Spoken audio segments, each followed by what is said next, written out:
Kita ke Mas Nusron, ini paling Masuk santai nggak nih ke tadi selera nunggu ya, nih. Mas Nusron nih? Sudah nyala Mas. Terima kasih. Assalamualaikum warahmatullahi wabarakatuh. Waalaikumsalam warahmatullahi wabarakatuh. Saya mencoba menikmati apa yang ditampilkan oleh Pak Roy Suryo sama Deddy Sitorus. Kalau Pak Said Didu mengatakan ini selera, kalau saya mengatakan ini masalah paradigma. Paradigma tentang istana negara.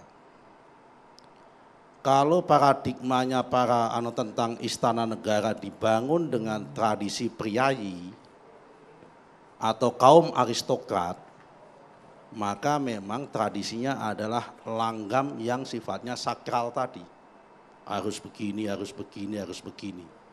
Apa itu salah? Ya nggak ada salahnya. Karena memang yang bersangkutan itu mempunyai latar belakang dari latar sosial orang priayi atau aristokrat.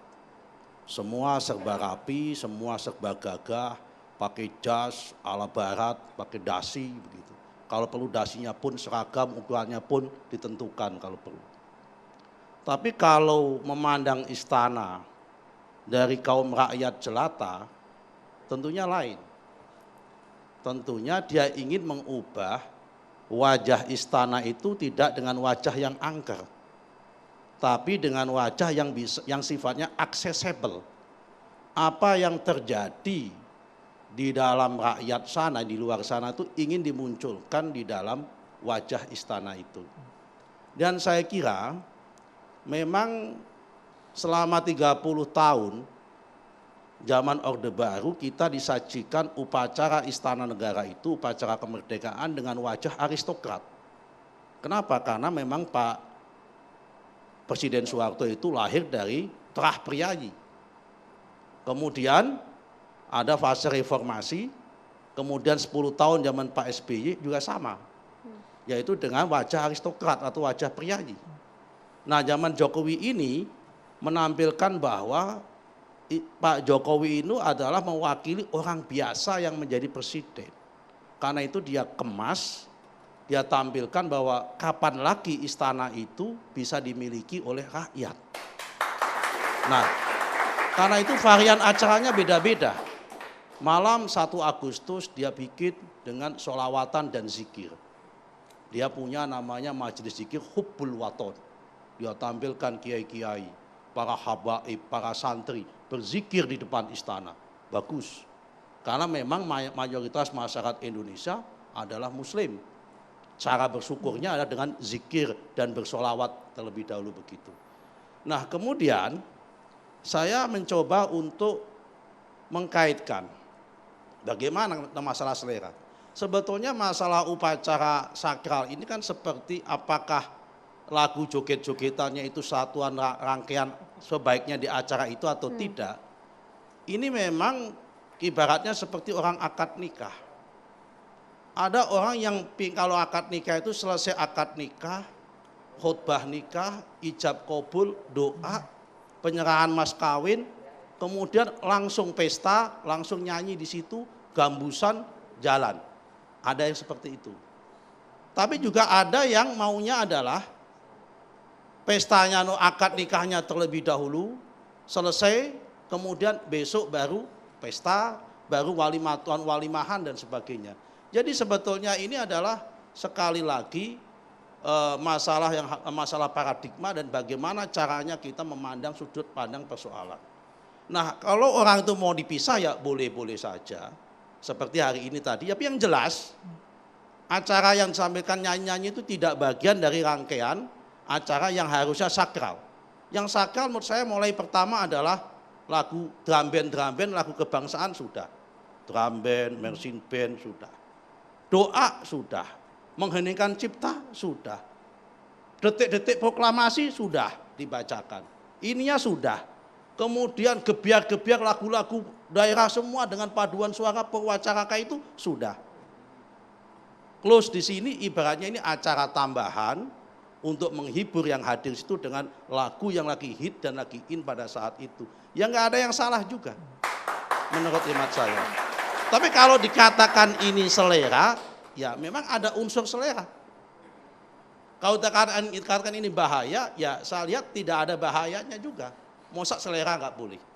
Karena memang rasa bergembira itu adalah berbeda-beda orang cara untuk mengekspresikan untuk cara bergembira. Apalagi ini adalah bergembira dalam rangka 78 tahun kemerdekaan Indonesia yang memang kita wajib gembira, kita wajib bersyukur.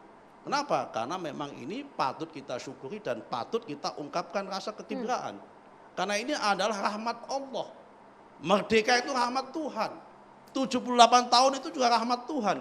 Dan perintah Tuhan, kalau kita ada datang rahmat Tuhan, datang rahmat Allah, datang kenikmatan, kita memang harus bergembira. Qul bi fadlillahi wa bi rahmatihi wa bidzalika falyafrahu. Memang itu perintahnya untuk bergembira. Nah, ekspresi kegembiraannya dan kapan kegembiraannya itu memang debatable dan orang boleh-boleh saja untuk menafsirkan dengan berbagai pandangan yang ada. Tapi saya agak keberatan jujur aja dengan pandangannya Pak Roy Suryo yang menerjemahkan joget-joget kemudian diidentikan dengan ketika ya tanda petik joget-joget lagunya Gerwani waktu genjang-genjang itu terlalu jauh. Lagu jogetnya Gerwani itu penuh dengan satir dan ngecek. Tapi kalau jogetnya ini joget-joget gembira saya lihat. Dan masih dalam konteks batas-batas kewajaran, nggak sampai pada pinggulnya bergoyang-goyang, saya lihat juga nggak sampai seperti itu. Jadi masih dalam batas-batas kewajaran. Ya kan masih pada batas-batas kewajaran. Kalau kita putar-putar kita lihat masih batas-batas kewajaran. Tetapi saya menghargai. Kalau ini dikatakan selera, memang ada unsur seleranya. Kami nggak menutup ada unsur selera. Bang Said singkat saja menjawab soal selera itu. Tidak ada yang salah, Bang. Saya katakan, makanya saya bilang, ini debat sesuatu yang tidak perlu diperdebatkan. Karena memperdebatkan selera itu nggak ada ruang kebenarannya. Dan saya nggak biasa berdebat dengan selera. Tapi selera dalam momen ini? Bukan. Makanya saya katakan, dalam mengatur kenegaraan sebaiknya ada ruang dan tempat yang dibatasi seminimum mungkin selera. Itu kan saya harapkan gitu loh. Bukan menyatakan benar tidak. Saya kasih contoh beginilah. Betapa bahayanya pemimpin kalau bergerak dengan selera tanpa aturan yang ditata negara. Contoh begini. Mohon maaf Pak, contoh umpamanya. BIN dulu pada saat COVID meneliti vaksin COVID. Kan itu selera. Itu bahaya sekali kan, dari luar ke fungsinya sama sekali. Di negara nggak boleh seperti itu. Contoh lagi, Kementerian Pertahanan bikin food estate, padahal ada Kementerian Pertanian. Ini kan selera juga. Nah, itu saya bilang jangan sampai mengakomodir selera dalam memimpin negara, maka bisa kacau negara itu. Ya. Itulah maksud saya. Bagian dari ketahanan pangan. Kalau misalnya berbicara mengenai selera, nampaknya ketahanan pangan kan food security.